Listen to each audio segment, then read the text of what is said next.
Hello guys, দেখেন আমরা আজকে চলে যাচ্ছি দিনাজপুর জেলার ঠাকুরগাঁও থানায় একটি মোটা আম গাছ দেখার জন্য। দেখেন আপনাদেরকে দেখাবো। আপনারা দেখে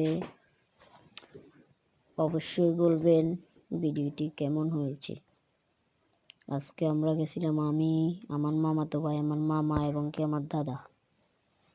দেখেন গাছটি কত মোটা ভাই, আল্লাহু আকবার, বলার বাইরে। গাছটি এত মোটা, আল্লাহ তাআলা কিভাবে এই গাছটিকে এখন পর্যন্ত জীবিত রাখছেন, আল্লাহ তাআলা ছাড়া অন্য কেউ ভালো জানে না।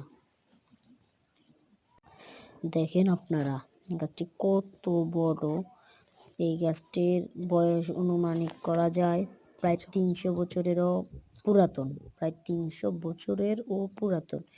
কিন্তু এই গাছটিতে কয় হাজার বা কয় লাখ ডাল আছে এটা কেউ অনুমানিক করতে পারে না। কিন্তু গাছটির বয়স প্রায় 300 বছর, এটা অনুমানিক করা যায়।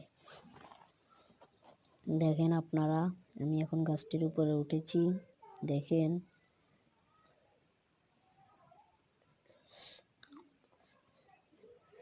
দেখছেন ভাই গাছটি কত মোটা, মানে আল্লাহ তাআলা কিভাবে এই গাছটিকে এখনো পর্যন্ত জীবিত রাখছেন, আল্লাহ তাআলা নিজেই ভালো জানেন। গাছ দেখেন গাছটি কত মোটা। আপনারা সবার মাঝে এই ভিডিওটি শেয়ার করে দিবেন যেন সবাই দেখতে পারে। এটা হচ্ছে দিনাজপুর। দেখেন ভাই, দিনাজপুর এত মোটা একটি আম গাছ। এটাতে বছর বছর আমও দেয়, আম গাছে আম দেয় বছর বছর দিয়ে, অনেকগুলো আম দেয়। আল্লাহু আকবার।